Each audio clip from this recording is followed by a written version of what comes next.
cornes, ne nous voilons pas la face. Il y a un problème de la gouvernance de notre pays. Et ce problème doit être résolu. Nous voulons que nous ayons des dirigeants responsables qui amènent des politiques qui permettent aux Congolais d'évoluer. Aujourd'hui, les Congos ou les Congolais doivent avoir de l'emploi. Comment les Congolais doivent avoir de l'emploi afin de s'approprier d'un logement décent? C'est la politique du gouvernement. Dans ce sens, aucune politique claire n'est établie. Parce que, au-delà des grands investissements, mais il y a ce qu'on appelle une dynamique des petites et moyennes entreprises, qui reste la dynamique la plus forte, qui emploie aussi beaucoup de gens. Et cette dynamique fait en sorte que les pays puissent avoir une classe moyenne. Aujourd'hui, pour entreprendre en République démocratique du Congo, c'est un casse-tête. Vous voyez, il y a beaucoup d'entreprises qui ferment à cause de surabondance des taxes. Vous verrez une très grande société qui doit payer 63 taxes. J'ai vu une société en train de se fermer au niveau de Malukula. Je crois que des sociétés qui sont là, c'était des Allemands qui ont fermé, ils avaient plus de 63 taxes. Comment on est dans un pays où les taxes fusent de partout et l'unique voie de sortie, il faut corrompre? Et pourtant, il y a des sociétés qui n'ont pas ce sens de corrompre et qui ne veulent pas faire ces sales besognes. Malheureusement, le Congo, dans sa réalité, dans sa politique, il ne crée pas des cadres où les gens doivent se développer aussi rapidement avec leurs petites et moyennes entreprises. Le cadre est tout simple. C'est-à-dire qu'il faut revoir notre politique économique au niveau même de ceux qui créent leurs petites sociétés. Les gens qui sont des tenanciers de bars, des gens qui sont des tenanciers de boutiques, des gens qui sont des tenanciers de restaurants, des gens qui sont des tenanciers de pâtisseries, ils doivent comprendre. On doit leur comprendre qu'on ne peut pas les surtaxer. Bien au contraire, il faut créer une politique attrayante qui permet de booster ces secteurs-là. Dans quel sens? C'est-à-dire qu'il faut que les gouvernements tapent les poings sur la table, les gouvernants de la ville tapent les poings sur la table. Il faudrait que entreprendre au Congo soit de moins en moins un domaine où il y a moins de tracasseries. Parce que lorsque vous montez au Congo votre société, c'est comme si vous devenez la vache à lait de tous ces fonctionnaires qui veulent à tout prix prendre de vous un petit rien. Et lorsqu'ils viennent te taxer, 70% de la taxe va dans leurs poches. Je vous dis, même vous voulez faire rien que la permission pour l'autorisation des bâtures. On peut vous demander par exemple $2000. Mais vous verrez que le $1500, les fonctionnaires se les partagent. Et vous verrez quand on vous donne les preuves de paiement, c'est seulement $500. Et en France, ça fait 1 million. Bon, quand c'est 1 million, ça paraît beaucoup. Mais la grande partie, c'est le butin des fonctionnaires. Dans ces cas de figure, vous voulez comment que les pays puissent d'abord avoir l'argent, et puis de deux, vous voulez comment que la corruption puisse cesser. Nous saluons la décision, surtout du président de la Cour, comment on appelle ça, du Conseil supérieur de la magistrature, qui a pris quand même le courage de rehausser les salaires de magistrats. Nous pensons que désormais la justice va être redorée de son blason d'or. Parce que s'ils sont mieux payés, ils ne vont plus nous demander l'argent des transports. Parce que vous imaginez, il y a des magistrats, d'ailleurs tous les magistrats, quand vous allez les voir, quand vous avez une convocation, vous n'en sortez pas, mais sans que vous puissiez vous sucer un peu. Mais cette fois-là, s'ils sont bien payés, tous ces habitudes nauséabondes qui n'encouragent pas l'évolution de notre pays seront bannis. Parce que c'est eux qui devaient être les premiers flics pour lutter contre des crimes financiers, contre peut-être des fonctionnaires véreux, pour que l'État puisse avoir de quoi investir. Aussi, cette manie de développer des taxes, beaucoup de taxes, nous voulons que ces comportements puissent disparaître, qu'on nous mette des taxes qui sont logiques, qui vont permettre aux entrepreneurs congolais, aux jeunes entrepreneurs congolais de pouvoir émerger, afin qu'au bout de 5-10 ans, nous ayons une classe dynamique, une classe moyenne de grande envergure. Voilà. Alors, la partie thématique ou la partie concernant votre actualité, on va marteler, insister, du début sur la fin des émissions, parce que c'est aussi un sujet d'actualité. Hein. Donc, nous assistons au coup d'État dans un bon nombre de pays africains. Et surtout, qu'est-ce que nous, la RDC, devons nous faire pour éviter peut-être le pire, hein, parce que vous savez, il faut adopter cela, il faut prendre quelle direction pour notre politique. Voilà, les dynamiques africaines et ses influences dans la politique de notre gouvernance. Ça, c'est en RDC. Et notre invité va donner déjà d'entrée de jeu ses propositions pour les cas de notre pays en tant que tel. Monsieur Matanti-Manu, vous avez la parole. Merci beaucoup. Ce qu'il faut comprendre aujourd'hui, c'est qu'il y a une certaine ébullition dans la zone Sahel. Quand nous parlons Sahel, c'est les jeunes SAD, notamment vous avez le Burkina Faso, vous avez le Mali, vous avez la Guinée, Guinée-Bissau, Guinée équatoriale, vous avez le Sénégal, vous avez en tout cas le Nigeria aussi, et le Tchad aussi, la Centrafrique, ce sont des pays sahéliens. Et dans ces pays, aujourd'hui, il y a quelques pays où les jeunes sont dans une dynamique telle qu'ils veulent vraiment une indépendance maximale de l'Afrique. Parce qu'il faut comprendre, nous ne sommes pas des pays vraiment indépendants. Nous avons une indépendance politique, mais pas une indépendance économique. Ça, c'est la démarche de Kadhafi. La démarche, je ne sais pas, parce que là aussi, c'est les États-Unis d'Afrique. Évidemment. Il a essayé et il n'a pas pu. Évidemment, ce qu'il faut comprendre, Kadhafi, c'est aussi un Sahélien. Il a été aussi dans cette dynamique-là. Malheureusement, les politiques des impérialistes lui ont fait la guerre. Parce que dans ce que nous disons, on parle souvent des dessous des cartes. Il y a une politique qui est classique, mais il y a une politique qui s'appuie sur des dessous des cartes. Parce que lorsque Kadhafi était évincé, au niveau de la Libye, Kadhafi était la stabilité même du Sahel. Tout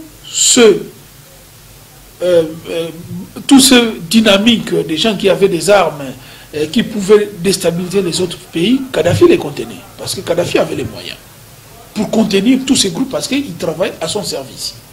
Alors, lorsque Kadhafi est mort, c'était des hommes sans maître. C'était des gens parfois qui n'étaient pas des Libyens, mais Kadhafi contrôlait, qui avaient des origines maliennes. Mais quand c'est des gens comme ça, qui sont abandonnés, ils doivent rentrer chez eux. Alors, ils savent qu'ils ne seront pas bien accueillis. Puis, Kadhafi est parti, la Libye était surarmée. Les gens doivent comprendre que Kadhafi avait beaucoup de moyens, il avait un armement pratiquement les plus puissants de l'Afrique, parce qu'il avait des moyens. Cet armement est resté entre les mains de ces groupes de personnes. C'était un arsenal militaire à ciel ouvert que Kadhafi a laissé. Et tous ces jeunes gens qui étaient dans la stabilité, dans la sphère de Kadhafi, se sont armés. Et c'est eux qui ont venu déstabiliser le Mali. C'est comme ça que le Mali a connu ces problèmes, dont la source n'est rien d'autre qu'une décision française. Alors, combien de temps que les jeunes Africains vont commencer à subir toutes ces réalités? Pendant combien de temps? Les jeunes Sahéliens ont compris que si nous ne prenons pas notre destin en main, le pays va disparaître. C'est comme ça que trop c'est trop. La France est venue, bon, je vous apporte la solution. Avec l'opération Barkhane, on a créé les G5 Sahel afin de stabiliser la chose. 10 ans après, aucune solution. Les choses ne se font qu'empirer. À un moment donné, il y a un sursaut d'orgueil. Des cadres maliens, des véritables hommes. Par exemple, Assimi Goïta, avec 4 colonels, ils ont fait un coup d'État, mais un coup d'État salué par la population. Un coup d'État où les gens ont acclamé. C'est comme une libération. Et dans leur gestion, aujourd'hui, ces gens sont en train de maîtriser les rebelles. Ils sont en train de maîtriser les rebelles. C'est vrai, les réalités sont complexes, mais c'est déjà un début.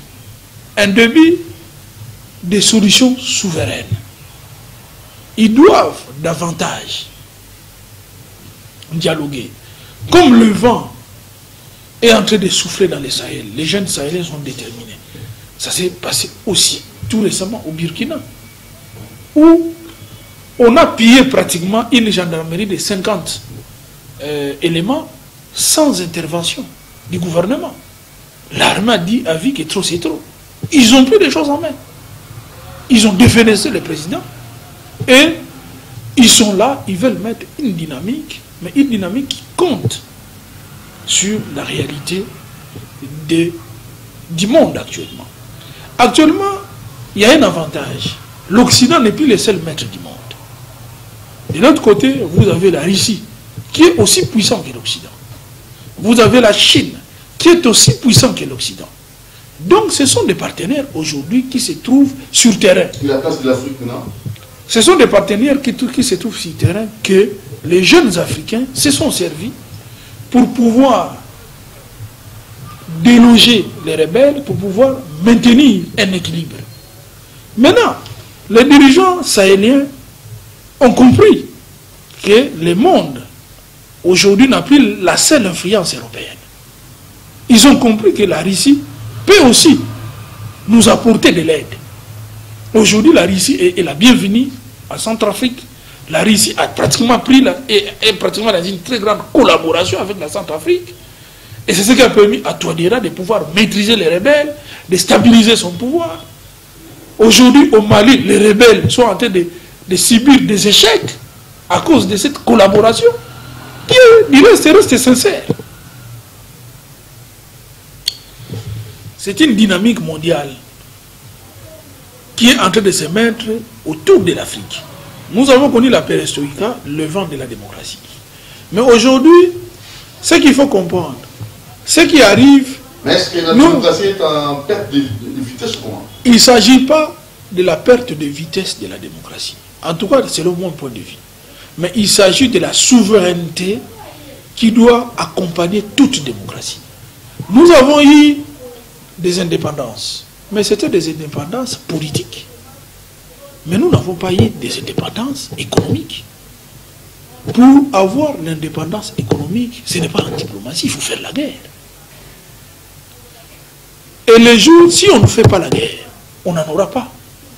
Encore une génération... Ils ne vont jamais développer l'Afrique. Mais je vous dis, dans un pays, d'ailleurs, personne, aucun pays au monde n'a développé un autre pays. Tous les pays se développent. C'est un processus naturel. C'est un processus de mutation, de bataille en interne.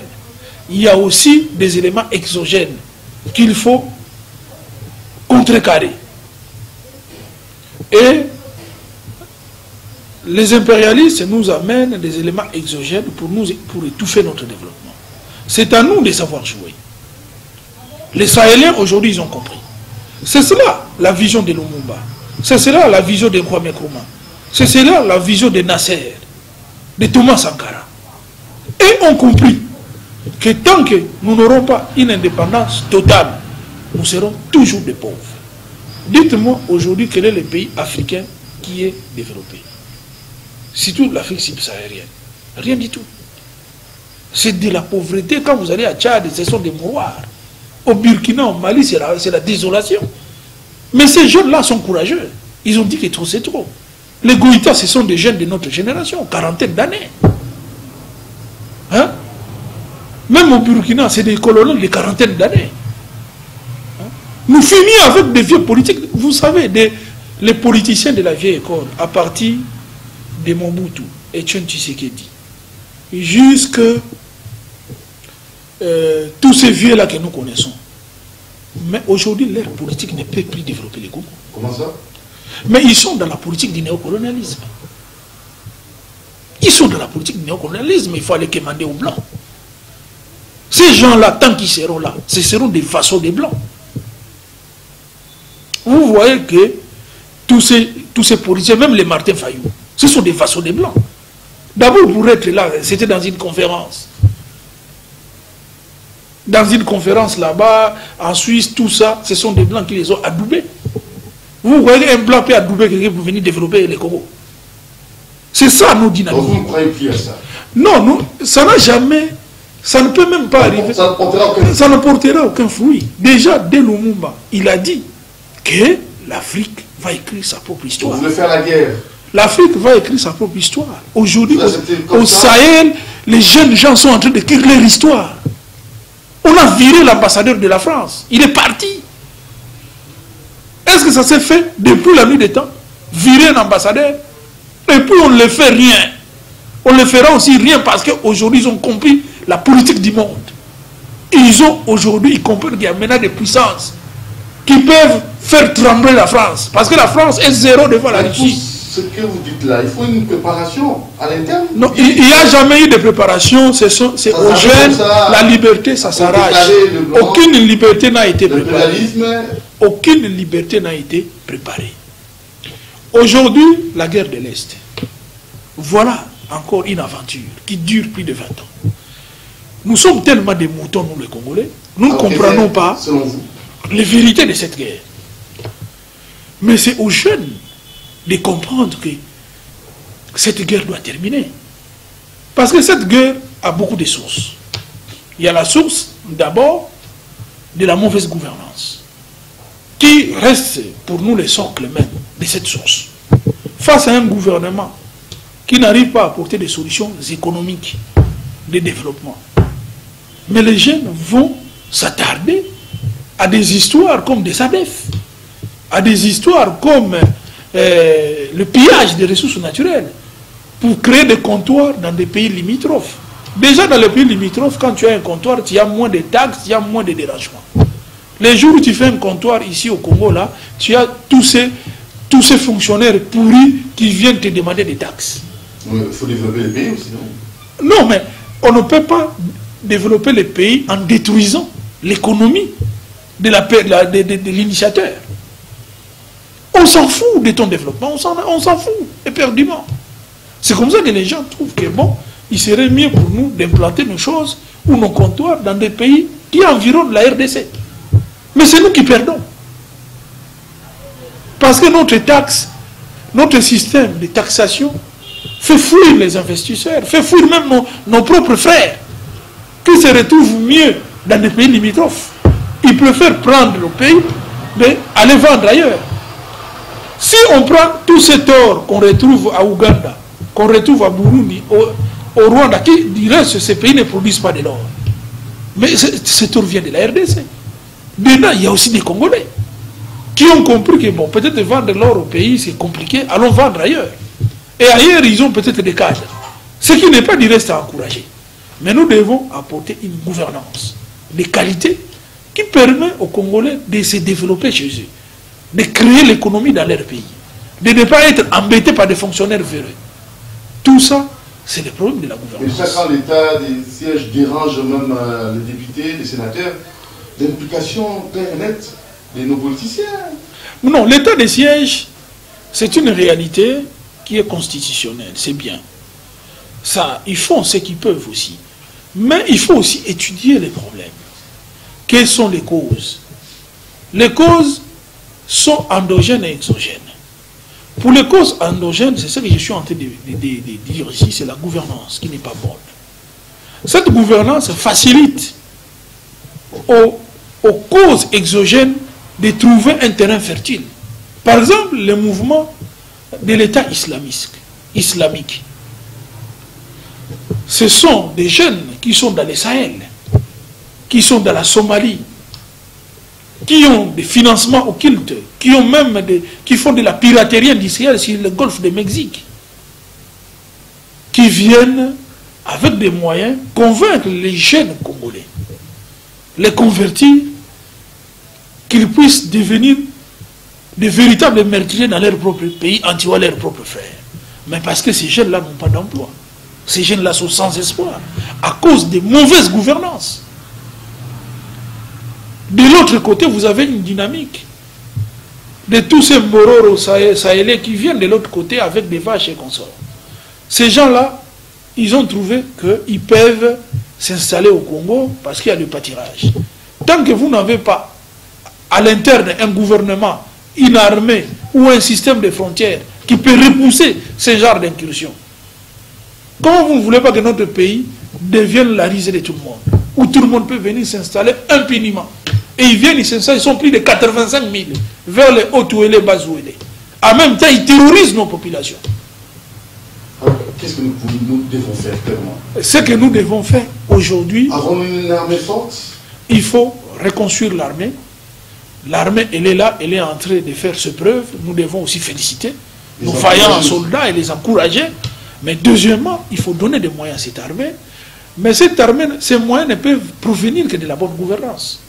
Il faut une gouvernance de qualité qui doit permettre de bouger notre économie. Et puis, aujourd'hui, le monde est en train d'évoluer vers des dynamiques de plusieurs puissances. On ne peut pas rester des esclaves des Blancs. Pour que ces impérialistes viennent s'aimer. Il y a aussi des guerres des impérialistes qui veulent notre coltan à tout prix. Comment vous voulez que nous avons les coltas, ça n'apparaît pas dans le budget? Nous avons un nouveau président de la République. Il doit nous dire où l'argent des coltans part. Parce que les coltans, c'est des minéraux stratégiques qui peuvent renflouer les caisses de l'État. Mais pourquoi on ferme les yeux? Avons-nous toujours leurs serviteurs là-bas? C'est aux jeunes de comprendre. Tant que ces histoires-là sont floues, c'est-à-dire que nous avons des gens qui ne sont pas là vraiment pour faire l'évolution de notre pays. Les jeunes Sahéliens ont compris cela. C'est ça le nerf de la guerre qui se passe au Sahel, notamment au Mali, au Burkina, en Guinée. Ce sont des jeunes gens qui ont compris ces petits jeux. Vous imaginez que ces gens se partagent notre pays sans notre accord.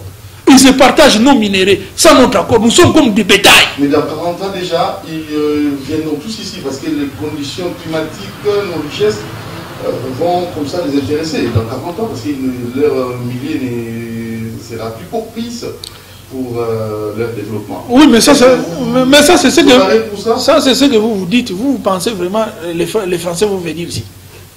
Vous ne croyez pas, ils ne vont pas reboiser, ils ne vont pas faire des choses pour faire améliorer leur pays. Bien au contraire, ils viennent toujours nous piller.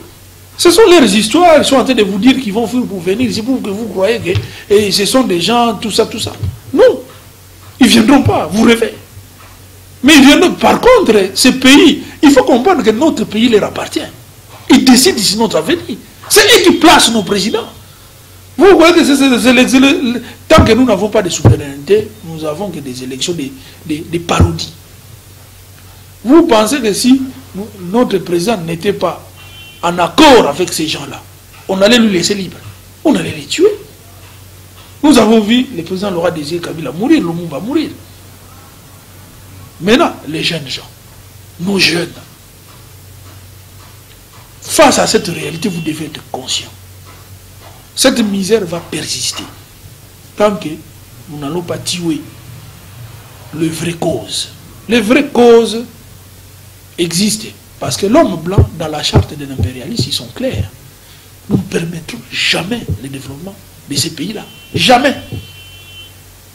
Aucun pays subsaharien n'est développé. Vous voyez que le Congo va être en marche. Aucun pays, il n'y en a pas.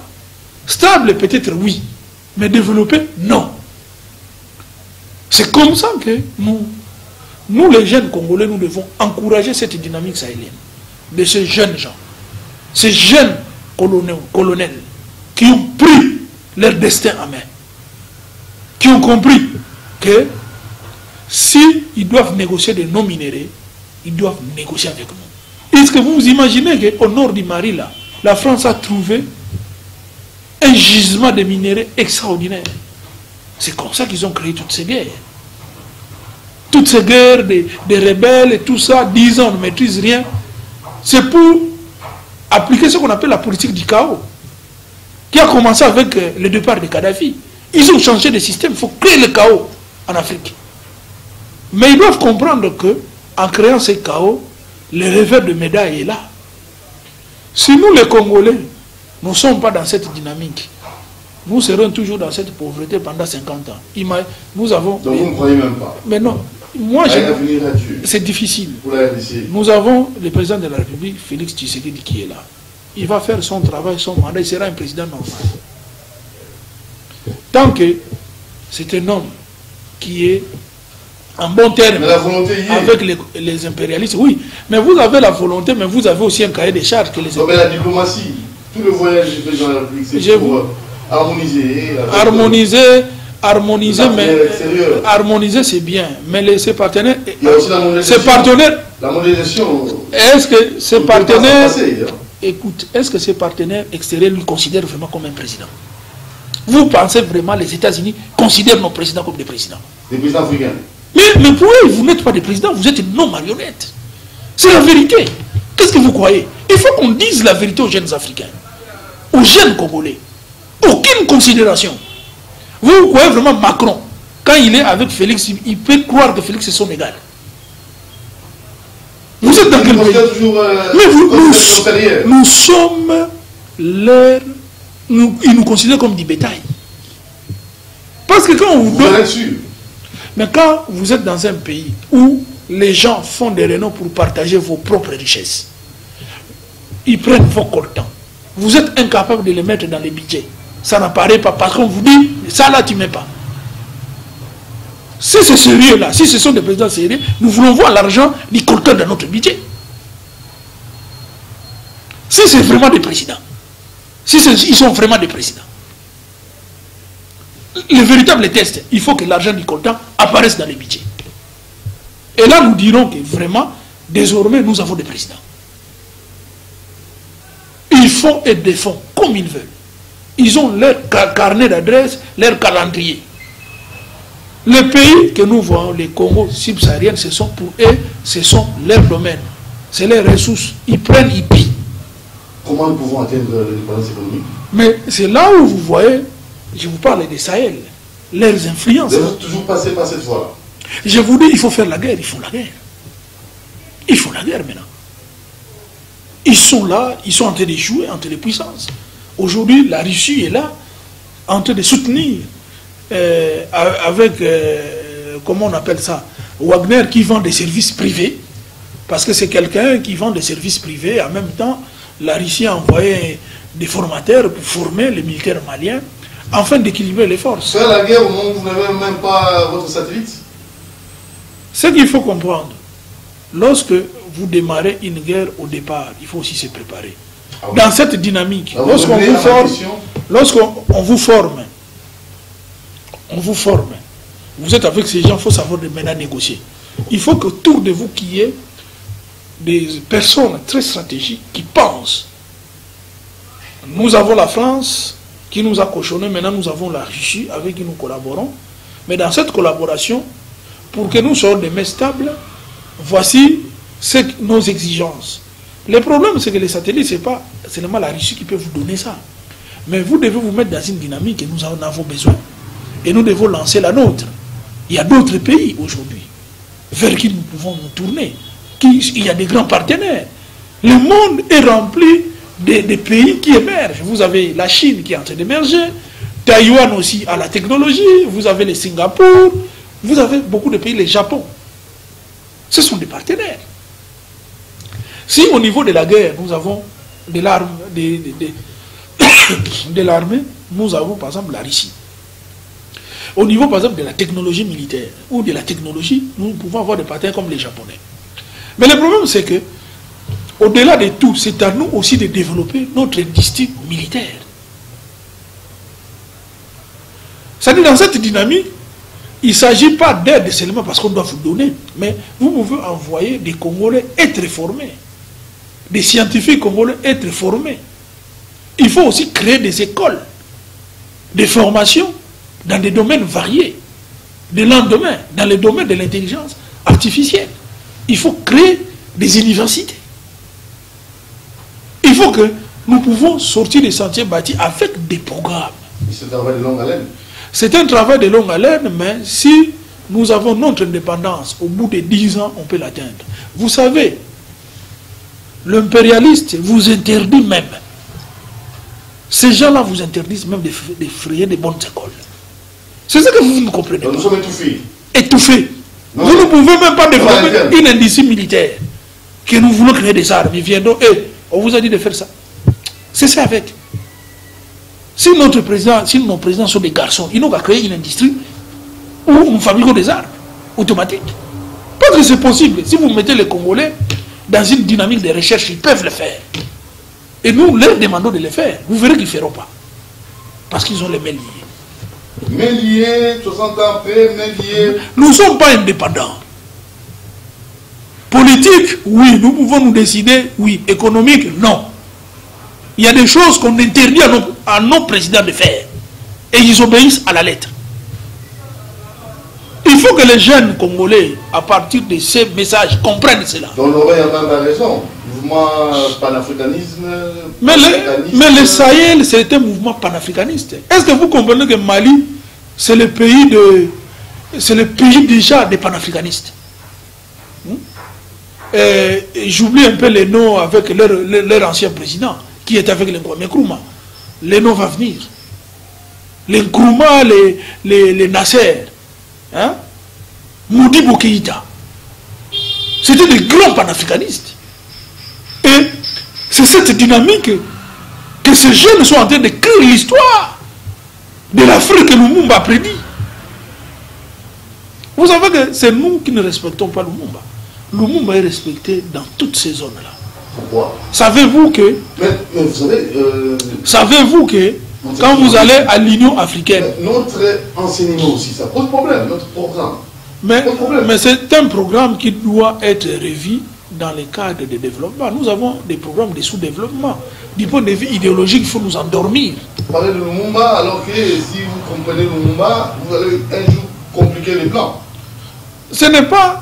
Non, dans votre programme, ce n'est pas inscrit, c'est ça. Mais c'est ça. C'est Charlemagne que vous allez étudier. Mais c'est ça qui est aberrant. Comment dans un pays comme le nôtre, quand je vois les cahiers de mes enfants, on étudie l'histoire de l'Europe. On parle moins de Lumumba. Vous allez étudier Charles Quint. Mais nous avons des présidents, s'ils sont garçons, ils n'ont qu'à changer. Mais s'ils sont de véritables garçons, qu'est-ce qui leur interdit de changer l'histoire? Ils n'ont pas les mêmes. Il faut toujours avoir l'autorisation.